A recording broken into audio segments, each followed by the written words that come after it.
Mas presencial? Sim, ontem já foi presencial. É que assim, a graduação tá presencial e ontem eu tive uma última aula do programa lá de Educação e Ciências. Aquela disciplina que fez em metodologia, né? Ela foi toda online ontem foi a última aula para fechar o semestre, né? Que eu fiz presencial. Assim, a turma tinha 23, 22, tá? Só 7 foram, né? Porque assim, tem muita gente que mora fora de Rio Grande, que não tinha como se deslocar. Tinha o pessoal, por exemplo, que quando estava agendado as coisas, eu tive que trocar por 2 semanas essa aula final, né? Então teve gente que entrou em férias no dia primeiro, tinha viagem marcada para aproveitar as férias, 4 com sintomas gripais, e aí a lógica dos sintomas gripais é fica em casa. Sim, ontem, por exemplo, eu estava indo para Rio Grande de ônibus, né? Eu moro em Pelotas, eu estava indo para Rio Grande de ônibus. Me deu um ataque de espirro, tá? Dentro do ônibus. Eles, tá, vão parar o ônibus, vão me mandar descer daqui porque eu estou contaminando todo mundo. Sorte que não, estava longe de todo mundo, né? Oi, Dani, tudo bom? Boa tarde. Tudo, boa tarde. Eu também estou nessa da gripe também. Semana foi bem complicado. Ainda fui dar aula também. Deu um acesso que eu tive que pedir para sair também, esconder, porque daqui a pouco eu ia dizer que eu estava contaminando também as pessoas, eu estava na mesa. Ô, Samuel, boa tarde. Boa tarde. É porque assim, ó, com esse frio que veio agora bem esse frio gelado daqui, a gripe ficou muito, né, a gente ficou muito mais vulnerável ainda, né? Já está vulnerável, acho que por toda a questão de o nosso sistema imunológico tá meio ainda baleado com a questão de que afinal de contas a gente tomou uma vacina, tá? A da Covid, que era uma vacina um pouco mais agressiva, digamos assim, do que da gripe tradicional.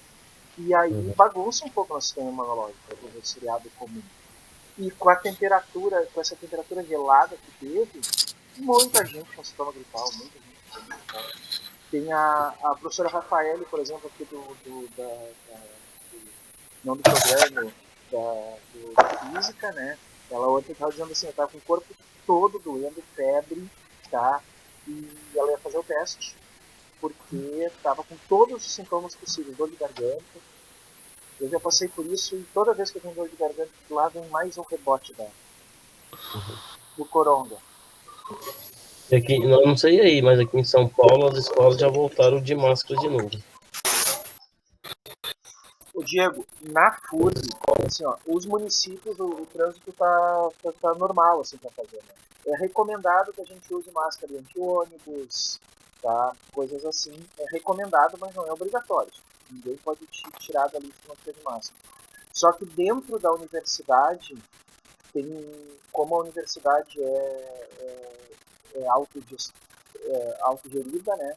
Então tem a determinação que para andar por dentro da universidade tem que usar máscara.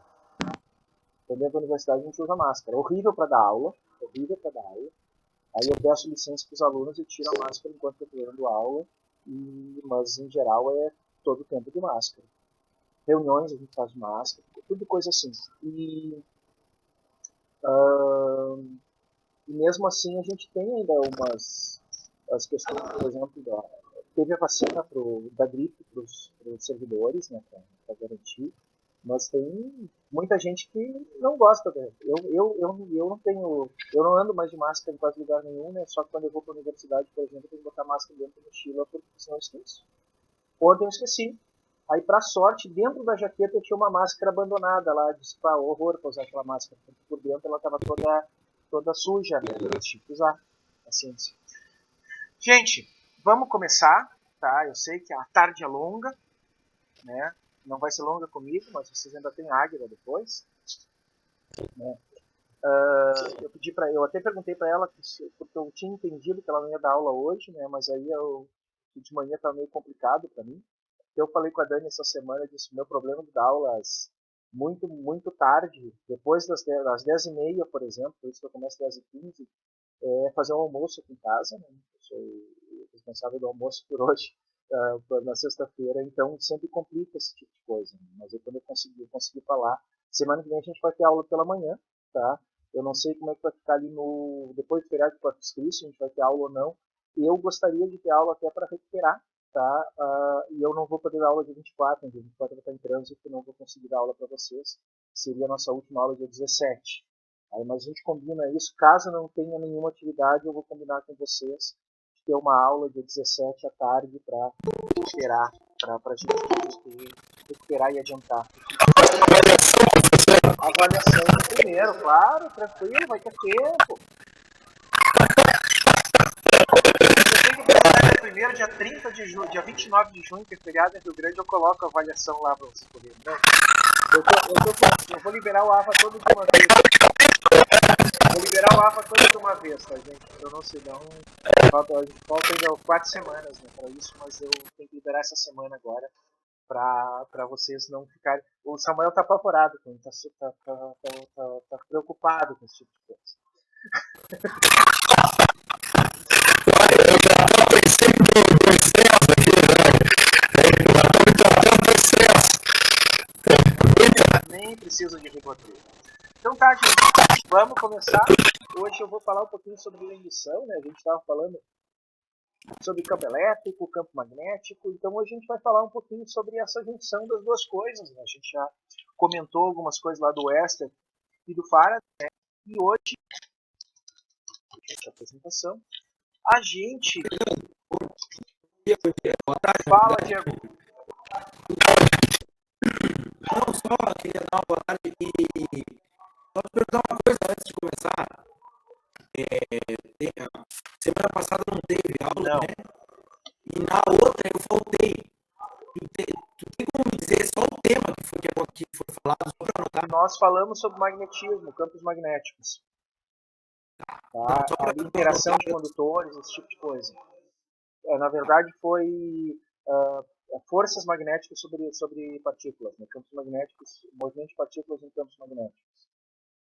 Beleza, obrigado. Aí, gente, como eu tinha falado para você, a gente falou de duas das equações de Maxwell, né? Que são as leis de Gauss, tanto para eletricidade quanto para magnetismo, que associam um campo a uma carga, né? Então significa, basicamente, são leis de divergência, significa que as cargas são fontes de campo, basicamente é isso que quer dizer uma lei de divergência.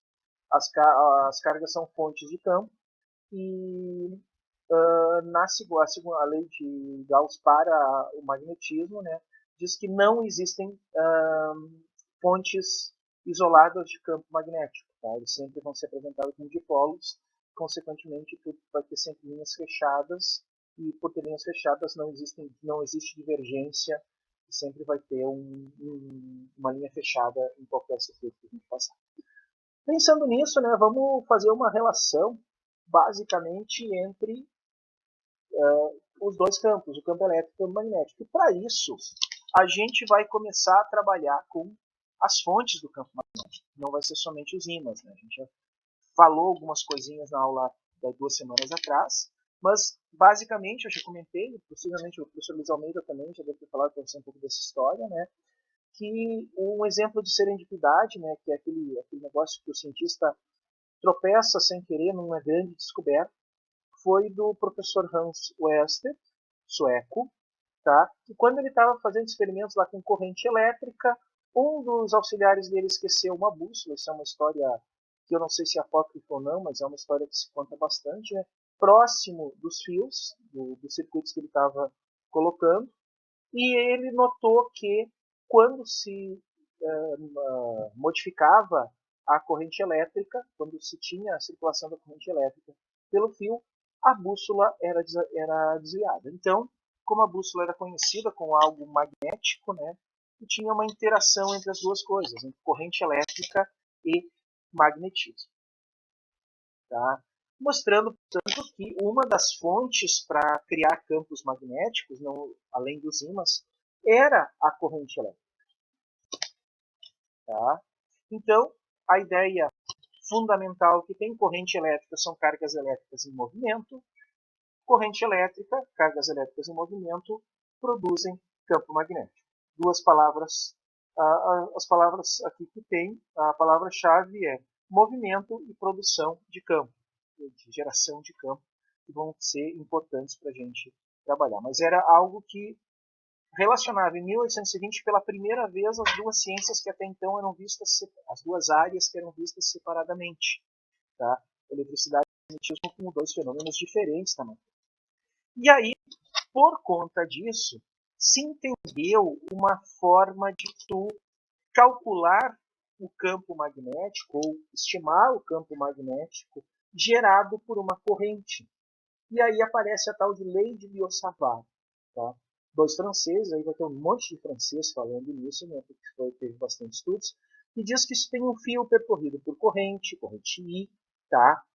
Se eu pegar um elemento pequeno do comprimento desse fio, que eu vou chamar de ds aqui, eu posso calcular o campo magnético em um ponto externo, ou a contribuição desse pedacinho de fio percorrido por corrente elétrica no campo magnético no ponto P, tá?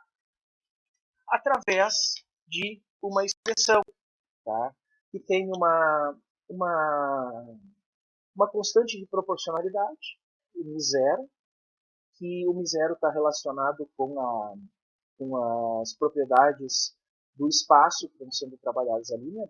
Foi considerado como uma permeabilidade magnética, e para isso é o μ0 porque inicialmente a gente não está considerando nenhum tipo de material, ou seja, do vácuo. O fator 4π é um fator por conta das questões históricas de unidades, sistema de unidades, a gente vai poder falar isso. E aí tu teria uma relação que diz que, tá, o campo elétrico, o campo magnético, ele vai ser produzido pela corrente elétrica nesse pequeno elemento ds de fio. E como o campo magnético é um campo vetorial, tá, o produto ele aparece com produto vetorial, considerando que ele não é colinear, né, ele não é paralelo ao fio, mas sim ele é circular, ele tem um comportamento rotacional em torno do fio. E aí vai aparecer o produto vetorial, que vai ter um vetor que aponta para o ponto P. E, obviamente, como é uma força conservativa, como um campo está relacionado com forças conservativas, né, ele é inversamente proporcional ao R ao quadrado, assim como a gente tinha lá no campo elétrico também, inversamente proporcional à distância até o ponto do fio até o ponto P, esse comprimento do fio até o ponto P, para isso. Então, a gente tem duas situações. Primeiro, pela expressão, o campo magnético ele não é colinear nem paralelo ao fio, ele está ao redor do fio, ele é um rotacional. Tá? Ele é proporcional à corrente que percorre o fio e é inversamente proporcional ao quadrado da distância, como todas as leis das forças conservativas que vão aparecer. Tá? Aí a constante μ0 ali, basicamente, ele está relacionado com a velocidade da luz, né? A gente vai fechar, digamos, a nossa disciplina falando isso, né? Mas vai ter o fator 4π, curiosamente, que ele vai cortar com 4π de baixo, e tem um fator 10 na menos 7 ali, que justamente me dá as relações com cada uma das grandezas para construir a velocidade da luz. Como eu tinha uma expressão lá na lei de Biot-Savart, tá? Que ela é para um pequeno elemento do fio, para eu saber o campo magnético total gerado por esse fio, eu vou fazer uma soma de todos esses elementos. E uma das formas que a gente tem para denotar soma é falar que é uma integral, né? Uma soma integral que integra todos os pontos. Né? Basicamente, ali tu tem que o μ0 é uma constante, o 4π é um número, a corrente elétrica que percorre o fio ela não varia em valor, só em direção durante o percurso do fio. Então, basicamente, tu vai integrar sobre aquele termo ali, que é o vetor de deslocamento do ponto que tu estás trabalhando, o vetor de direção relativo desse pedaço de fio ao ponto P, e inversamente proporcional a R ao quadrado. Aí aparece ali porque isso pode estar relacionando com a distância. Essa é a lei de Gauss-Savart, que para determinar a gente usa, como é um produto vetorial, regra da mão direita. Tudo bonitinho, tá? Se o polegar apontar na direção da corrente, tá? Os teus dedos vão dar o sentido de rotação do campo magnético em torno desse fio. Tá? Então, a gente vai ter basicamente essa questão do campo ser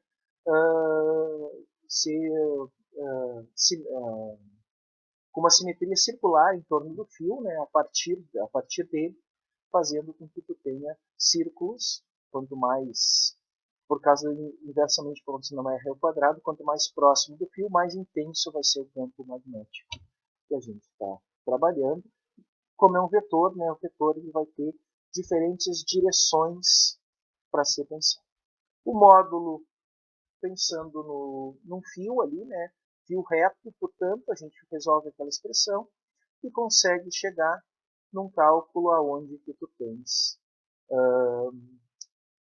um fator 2 sobre R daquela integral, que vai me dizer que o campo magnético gerado por um fio, o módulo dele, é diretamente proporcional à corrente, inversamente proporcional à distância até o centro do fio.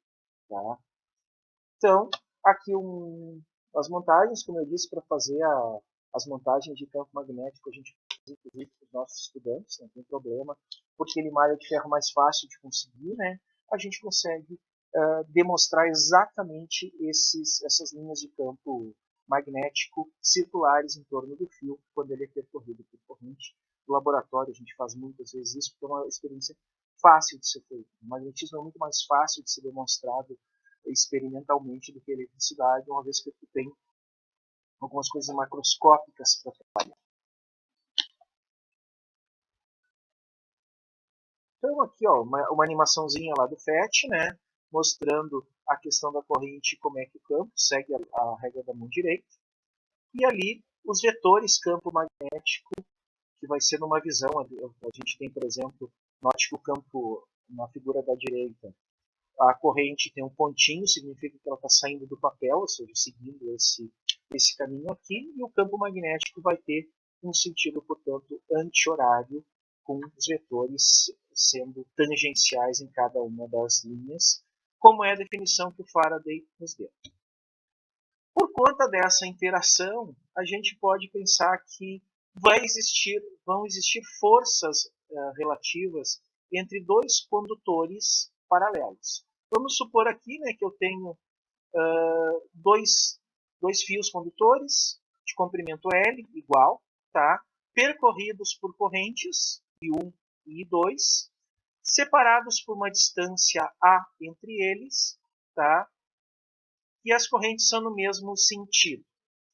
O fio 2, tá? Gera um campo magnético B2, tá? Sobre o fio. E quando a gente aplica a fórmula que a gente tem para força lá, nota que como o campo magnético gerado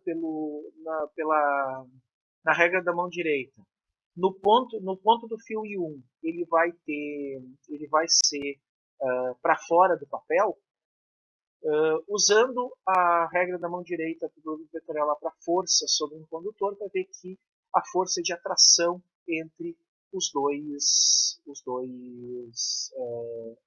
condutores.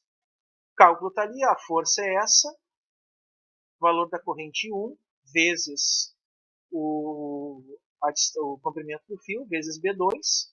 Mas se a gente pensar no B2, aí, B2 é I0I sobre 2πr, e o R é o A. Fazendo a conta, eu consigo chegar numa resposta aonde que a força vai ser o produto das duas correntes, vezes o comprimento do fio, e inversamente proporcional à separação entre elas. Tá? Então, eu posso escrever ela em termos de força por unidade de comprimento, já que eu posso considerar isso como fios grandes, né? Mostrando que aquela expressão ali vale para qualquer tipo de tamanho de fio. Por unidade de comprimento, eu tenho uma força que é μ0 sobre 2π, proporcional ao produto das correntes, inversamente proporcional à separação entre elas. E vale a mesma coisa se a gente for pensar que o fio 1 ele gera um campo magnético B1 sobre o fio 2, e aí tu tens mesmo tipo de expressão. As duas forças vão ser iguais em módulo, tá? Vão ter o mesmo módulo, a força por comprimento vai ser essencialmente a mesma, e como eu estou falando de dois fios de mesmo comprimento, as forças são essencialmente as mesmas, só que são forças com sentido, mesma direção, na direção da linha que une os dois fios, porém em sentidos contrários. Em sentidos contrários, a gente está dizendo que esses fios eles estão se atraindo. Se as correntes estiverem em direções opostas, eu faço todo esse cálculo bonitinho e vejo que as duas forças, ao invés de ser uma em direção da outra, a força sobre um fio em direção do outro, é de forma a se repelir. Então a gente vai ter a situação em que correntes que estão andando na mesma direção, elas vão fazer sobre condutores, né? Elas vão fazer com que os condutores se atraiam, e quando elas estão andando estão sendo percorridas em direção oposta, elas vão se repelir. Tá? E essa expressão, portanto, da força é utilizada para definir o ampere. Tá? Então, a definição de ampere, tá, diz que quando a gente tem dois fios longos e paralelos de 1 metro, dois fios longos e paralelos, separados por 1 metro de distância, que tem a mesma corrente, a força por unidade de comprimento em cada fio é 2 vezes 10 a menos 7 newtons por metro, e essa corrente é definida como a corrente de 1 ampere. Tá? A definição de Coulomb diz que, basicamente, esse ampere, a definição do ampere, portanto, a partir da força é essa, tá? A partir do momento que a gente tem dois condutores sendo percorridos, eles sofrem a ação dessa força e definem essa corrente. Por Coulomb lá, a gente tem que corrente é carga por tempo. Basicamente, o Coulomb diz que 1 ampere é a quantidade de carga de 1 coulomb que atravessa uma seção transversal do condutor por 1 segundo, não interessa qual seja essa seção. Então, assim como a lei de Gauss lá, ela faz uma relação entre campo elétrico e carga, entre carga e campo elétrico produzido por ela. E a gente pode pensar da mesma forma entre a inexistência de cargas magnéticas isoladas e, consequentemente, o fato de não conseguir ter fluxo de campo magnético, eu posso pensar, tá, que essas fórmulas elas são usadas para determinar o valor dos campos em situações de simetria. O fundamental da lei de Gauss é o argumento de simetria. Se eu pensar na lei de Ampère, tá, a gente vai pensar em generalizar ou utilizar essas mesmas situações simétricas para relacionar corrente elétrica ou fluxo de cargas elétricas com o campo magnético produzido por essa corrente. E aí nós vamos usar a questão das simetrias. Olhando para a simetria ali, ó, corrente nula. Se eu colocar várias bússolas em torno de um fio, vai ver que as bússolas todas elas, o fio não está sendo percorrido por corrente, todas elas apontam na mesma direção, como é de se esperar, o norte geográfico.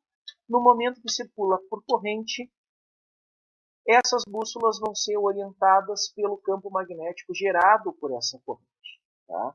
Num determinado elemento de fio.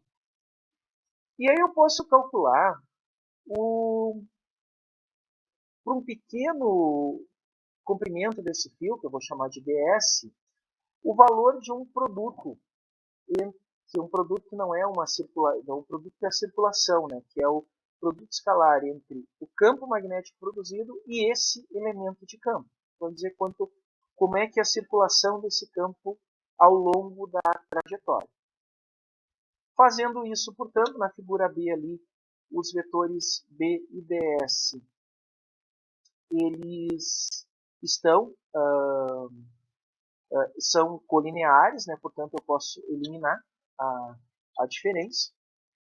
E ao longo desse círculo que eu estou escolhendo aqui, o produto é constante.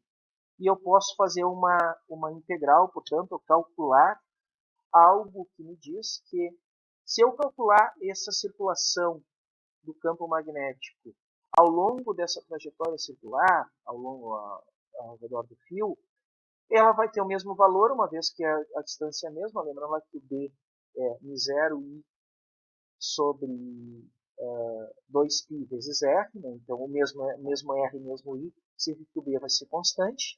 Eu posso calcular como uma trajetória fechada, por isso que vai aparecer integral com essa bolinha aqui, dizendo que eu tenho uma trajetória fechada, e o campo magnético é o mesmo. Fazendo os cálculos todos bonitinhos, eu vejo que o campo magnético gerado a uma distância R do fio, produzido a uma distância R do fio, vai ter essa cara, μ0I sobre 2πr, e a circunferência, o valor, quando eu calculo todos os comprimentos ds, vai me dar a circunferência 2πr, dizendo que esta integral vale μ0 vezes I. E isso me dá a lei de Ampère. Ah, mas parece uma situação extremamente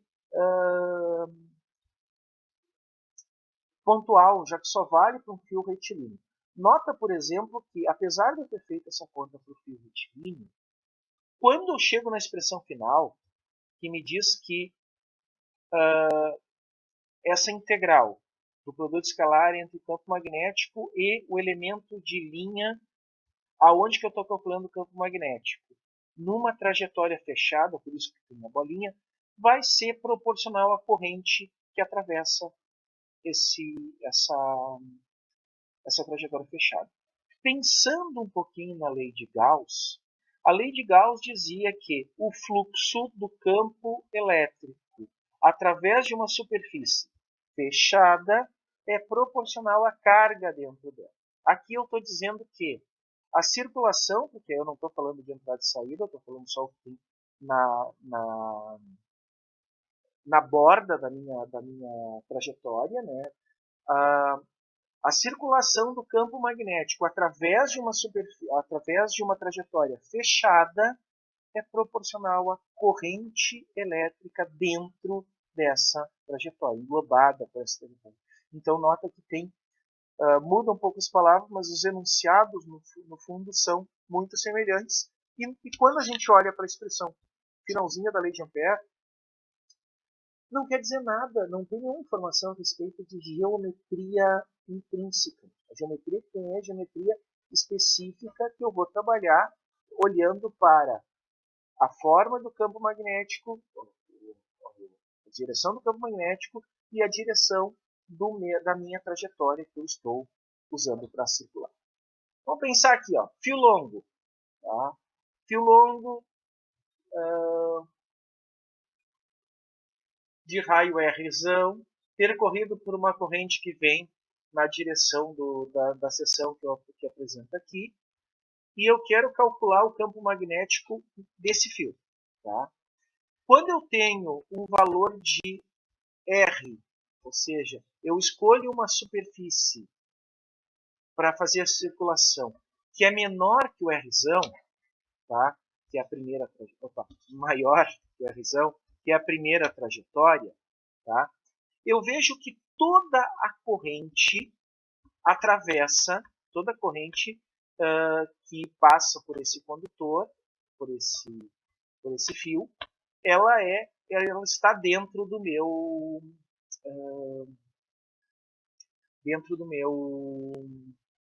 dentro dessa minha trajetória. Então, fazendo a conta bonitinho lá, eu tenho o campo magnético, que como ele está com R fixo, ele é constante. A trajetória, que é uma trajetória circular, quando eu faço a integral, quando eu somo sobre ela, eu chego na circunferência 2πr. E do lado de cá, né, tem o μ0I e o I0, que é a corrente que circula por esse fio. Beleza, corrente inteira que circula por esse fio. Então, a forma que tem aqui na trajetória 1 é a mesma de um fio que não tem raio nenhum, um fio de raio desprezível. Quando eu vou pegar escolho uma superfície, uma trajetória que está dentro do fio, ou seja, onde o Rzinho é menor que o Rzão, a segunda trajetória, tá? Eu tenho uma corrente que ela é menor do que a corrente total, que eu chamei de zero. Tá? Como é que eu vejo isso? Bom, eu penso numa densidade de corrente, lembrando que densidade de corrente é corrente por área, a gente comentou um pouquinho disso lá nos cálculos de circuitos, né? E eu vejo que eu tenho áreas diferentes a serem trabalhadas, né? Para a corrente total e zero, eu levo em consideração a raio total do fio. Para a corrente dentro da trajetória, eu pego somente a área da minha compreendida pela minha trajetória e fico com uma relação que me diz que esta corrente que eu vou utilizar é uma relação entre os dois raios, o quadrado dos dois raios, né, o raio da trajetória circular que eu estou considerando o raio do fio, e a corrente total que atravessa o fio. Faço o mesmo tipo de cálculo, só que agora eu tenho uma outra expressão ali, né? No lugar do meu I, o que tinha no meu I0 lá, agora não vai ser I0, vai ser essa relação dos raios, R pequeno sobre R grande ao quadrado, relação entre 2 ao quadrado, vezes o I0.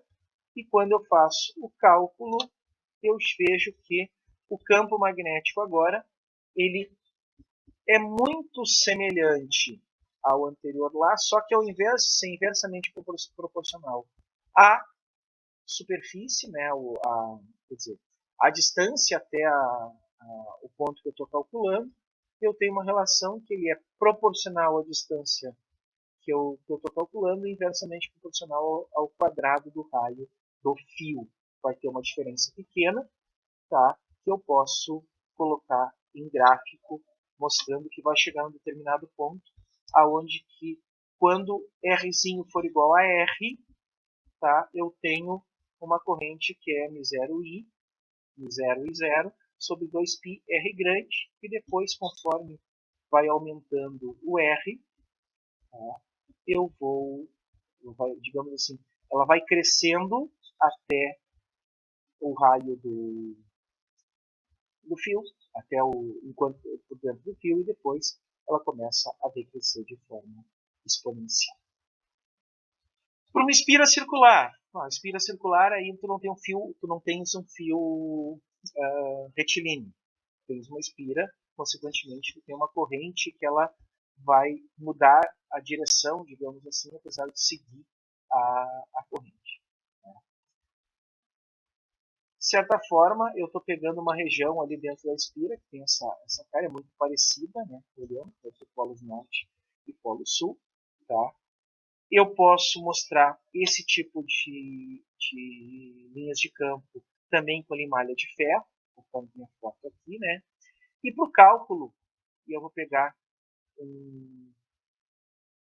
por exemplo, um toroide, que é um fio condutor que está enrolado num anel num condutor, isso é a definição de um toroide, é uma bobina, não é bobina, errei ali na hora, tá? Eu tenho, portanto, várias vezes as espiras, né? Ou seja, essas espiras circulares, são várias espiras circulares, N espiras circulares, cada uma delas, tá, sendo atravessada uma vez pela mesma corrente I. Tá? Então, eu posso calcular o campo magnético dentro desse anel. Tá? Para isso, eu vou pensar que eu tenho uma expressão ali, né, campo magnético. Mais uma vez, eu vou definir o lugar dentro do anel, com R arbitrário aqui, a linha azul. O campo magnético tem uma orientação aqui, DS também. O campo magnético, como está na mesma distância R, ele sai da integral. Eu faço, portanto, a integral somente de linha sobre o comprimento do meu elemento onde está ocorrendo a circulação, C2πr, mas agora eu tenho N vezes a corrente passando por dentro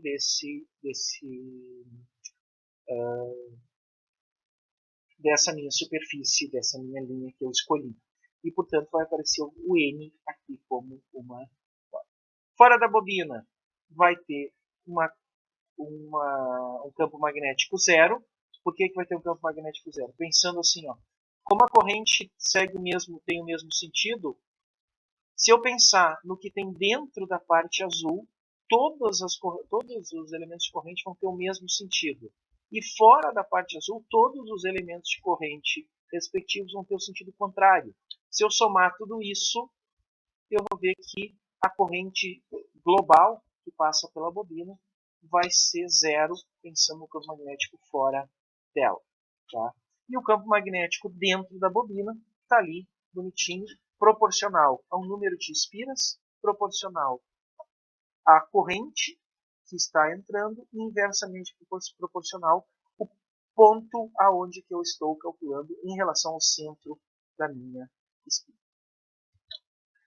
Uma espécie, o toroide, portanto, é uma rosquinha, né, com simetria circular. Eu posso pensar no solenoide. O solenoide é um fio que está, digamos assim, formando uma bobina, tá? Fio enrolado ao comprido, tá? Ao longo de uma bobina em espiral. E aí eu posso pensar que o campo magnético, tá? Ele vai ser muito mais intenso ao longo no interior do meu solenoide do que fora dele. Tá? Pensando aqui, ó, olhando para os desenhos, aqui um campo magnético onde as espiras estão espaçadas, dá para ver pela parte laranjinha aqui, e aqui um solenoide compacto onde as espiras estão muito próximas para mostrar que o campo magnético ele tem essa cara. E para o ímã vai ter uma forma muito semelhante ali, mostrando que o campo magnético entre os polos norte e polo sul é muito semelhante ao de um solenoide, como a gente pode ver na letra C. Pode-se ver aqui na letra B que no espaço interior do solenoide, o campo magnético é muito forte, muito maior do que o externo, e quase que com linhas paralelas. Então, aqui uma animaçãozinha com um effect, bonitinho, mostrando a corrente passando e as linhas vermelhas ali do campo magnético. Se eu pensar que eu tenho uma espira ali ligada, né? N espiras, uma distância onde que o raio das espiras é R0, comprimento total L, percorridas pela distância N. Eu posso dizer assim, fazendo um corte, que numa parte das espiras, aqui, olhando, na parte superior a corrente está entrando na tela, na parte inferior está saindo da tela, pelo desenho que a gente traz aqui. Eu posso fazer um corte e a seção reta vai ter essa cara, e aí eu escolho uma situação aonde que eu possa calcular o campo magnético em uma área, em uma superfície fechada que está ilustrada aqui de um retângulo de largura W e comprimento L, largura W de width e comprimento L de lente. Tá? E a gente vai trabalhar com o solenoide ideal, que diz que fora do solenoide o campo é nulo. Para calcular, então, a gente vai pegar essa superfície, 1, 2, 3, 4, e calcular o campo magnético a partir da lei de Ampère. Tá? Então, vai ter a integral ao longo da trajetória 1, da trajetória 2, da trajetória 3 e da trajetória 4. Tá? O que a gente pode ver aqui, ó, na trajetória 1 existe campo magnético e ele está diretamente ligado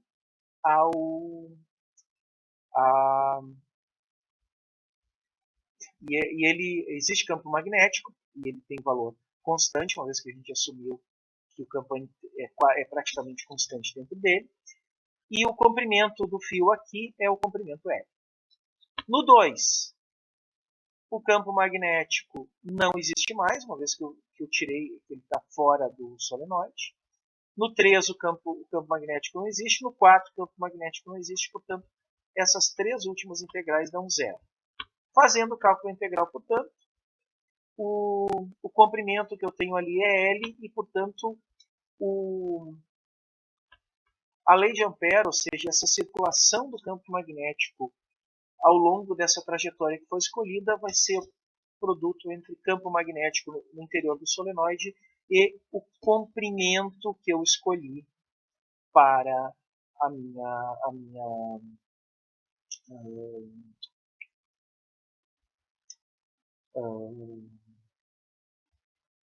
para minha linha curva de Ampère ali para fazer o cálculo.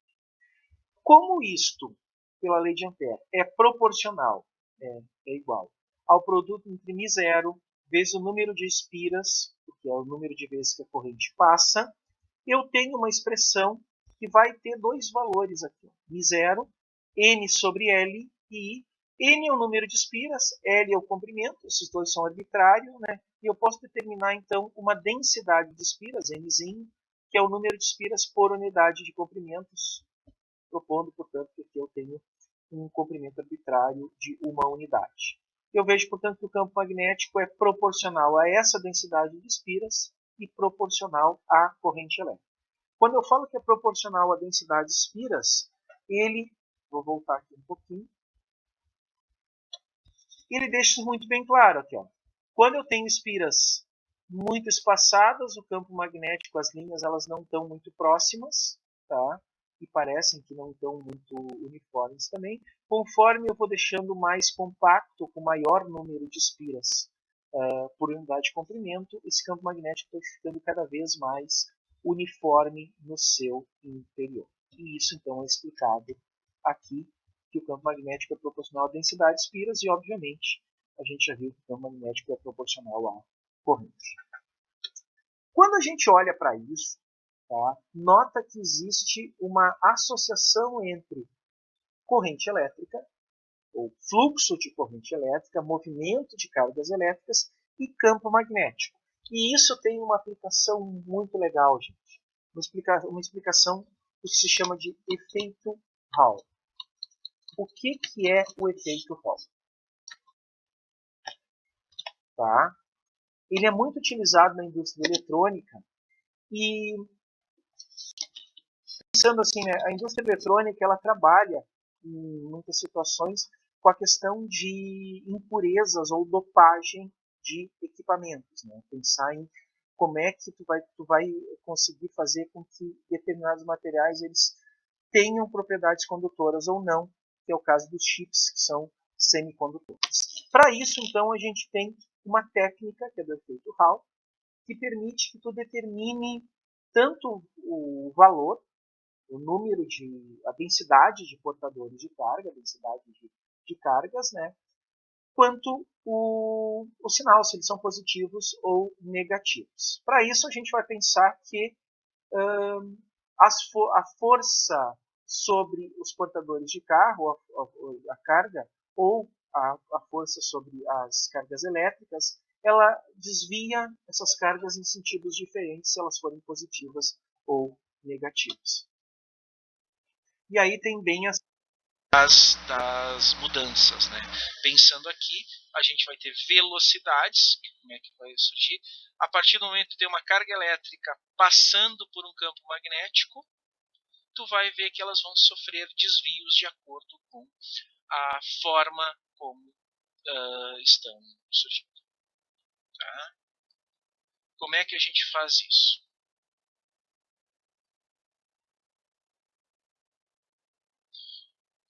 Nota ali, ó, se tu tem cargas positivas ou cargas negativas na mesma corrente elétrica, passa por uma região ali, que é o equipamento que está, né, o volume onde tu está definindo o volume das cargas. As forças que vão aparecer vão ter mesma direção, uma vez que é a relação entre campo magnético e a corrente, só que a velocidade de deriva vai ser diferente para cada um deles. Tá? Então a gente vai pensar assim, ó, Para o efeito Hall, a gente tem correntes elétricas atravessando tiras de material condutor ou material semicondutor, que são submetidas a um campo magnético. Tá? E conforme tu tenha essa corrente passando, né, as cargas positivas e as cargas negativas vão ser separadas. Tu pode ver assim, ó, aqui tu tem nesse pequeno elemento aqui que eu tô escolhendo da minha tira, aonde está sendo atravessada, né, não é um fio, é uma tira de material, atravessada por corrente, a corrente vem da esquerda para a direita, o campo magnético é da frente para trás, ou seja, a corrente está no sentido X, o campo magnético no sentido positivo de Y, aparece uma força magnética no sentido positivo de Z, tá? Cargas elétricas, no caso para a corrente aqui, né, tem sentido convencional das cargas positivas, sentido eletrônico, que é contrário ao convencional, das cargas negativas. E aí tu vai ter derivas, portanto, né, velocidades que fazem com que as partículas, né, positivas elas se direcionem para a parte de baixo da tira e as partículas negativas para a parte de cima. Se tu tem separação de cargas positivas, tu vai ter campo elétrico, tu vai ter excesso de carga positiva, excesso de carga negativa nesse material.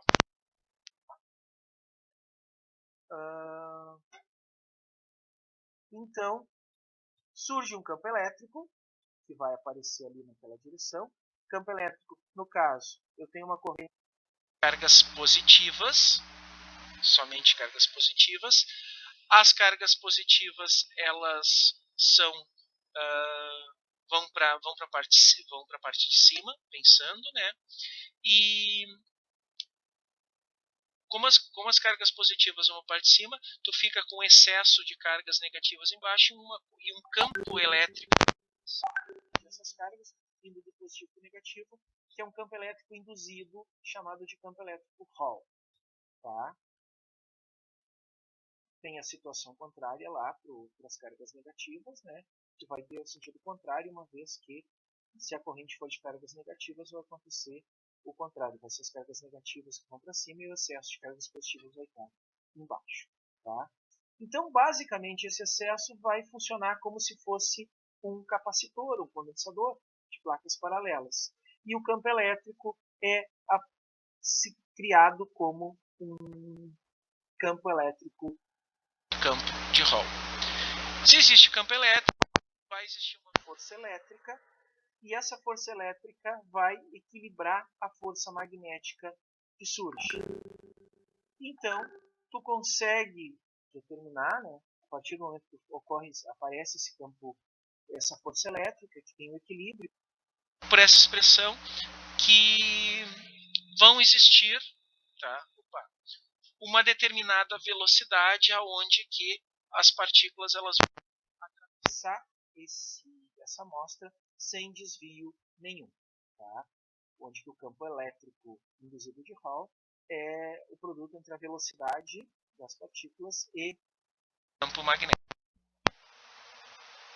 Lembrando, portanto, que esse campo elétrico pode criar uma diferença de potencial, uma voltagem Vol, né? E aí eu simplesmente levo em consideração como o campo elétrico ele é constante.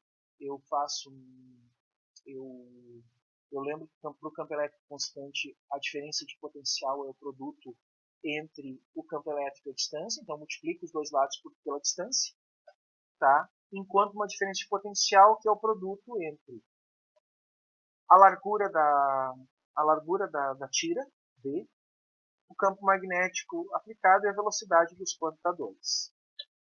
Mas também lá das definições de densidade corrente, eu lembro que a velocidade dos portadores ela é proporcional à corrente e inversamente proporcional à densidade de portadores de carga e a área que eu tenho trabalhando. Substituindo isso, eu tenho uma expressão que me dá corrente, campo magnético e distância sobre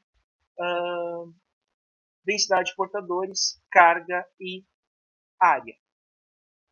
posso definir um coeficiente aqui, área é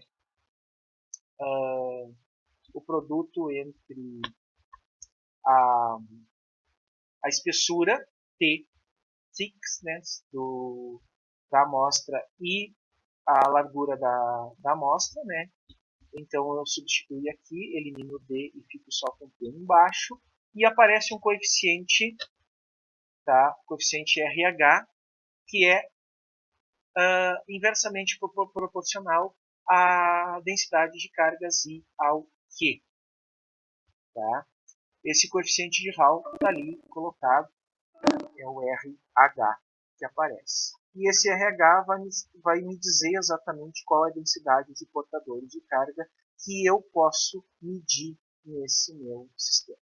Pensando assim, existe uma diferença de potencial, essa diferença de potencial ela tem valores, a gente tem o valor de corrente conhecido, campo magnético conhecido e a espessura da minha amostra também é conhecida. Então, a medida da diferença de potencial de Hall vai estar diretamente ligada ao coeficiente Hall. Tá?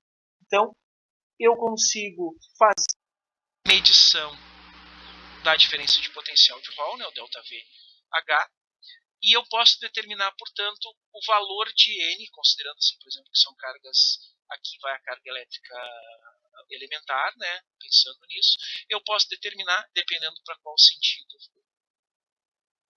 eu estou calculando, qual é o sinal e qual vai ser a densidade volumétrica, esse N, de portadores de carga. Tá? Portanto, a densidade de portadores de carga vai ter ali, ó, corrente elétrica, que é algo que a gente consegue mensurar atravessando minha amostra, tem um multímetro para isso. Campo magnético, que eu posso ajustar. ΔVH, que eu meço. Carga elementar e a espessura da amostra, isso vai me dar a densidade de cargas. Fazendo um exemplinho aqui, né, eu tenho um de prata, a espessura dela é 1 milímetro, a corrente que passa por ela é 2,5 amperes, e o campo magnético que está sendo aplicado sobre ela, de forma perpendicular, é 1,25 Tesla. Meço a tensão Hall, a diferença de potencial Hall, e vejo que é 0,334. A densidade de portadores. Eu substituo essas grandezas e vejo que eu tenho 5,85 × 10⁻28 elétrons por centímetro cúbico, tá? Fazendo a continha toda bonitinha, né? Aqui eu tenho, vai aparecer primeiro por metro e depois eu vou determinar essa densidade por centímetros cúbicos. E considerando, tá, a densidade de portadores na prata, a densidade dela, a densidade da prata é 10,5 gramas por centímetro cúbico, massa molar aproximadamente 108 gramas por mol. Tá? A densidade, portanto, de portadores na prata é o valor da densidade da prata, número de Avogadro dividido pela massa molar. Eu vejo que o valor na prata é 5,86 × 10⁻28 elétrons por centímetro, portanto, os dois valores são muito próximos. Tá?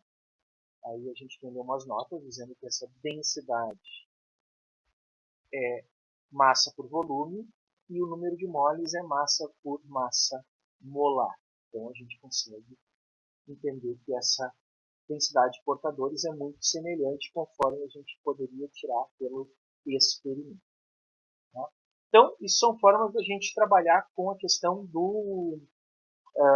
dos campos magnéticos induzidos por corrente elétrica. Lembrando que os dois principais sinais que a gente tem para fazer são, primeiro,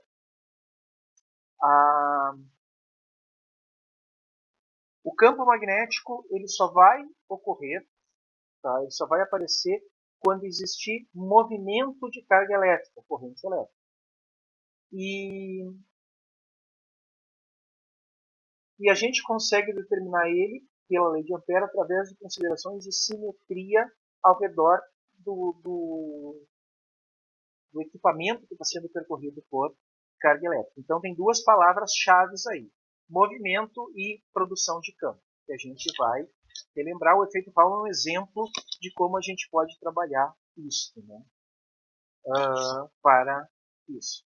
Na próxima semana, por isso que a gente vai fazer sexta-feira que vem, né?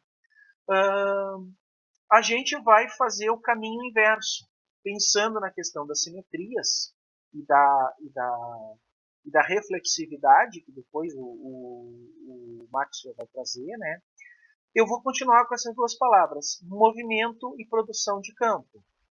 E podíamos pensar assim, o Faraday, na verdade, teve esse pensamento um pouco mais adiante, né? Diz assim, se o movimento de cargas elétricas induz a produção de campo magnético, será que o movimento de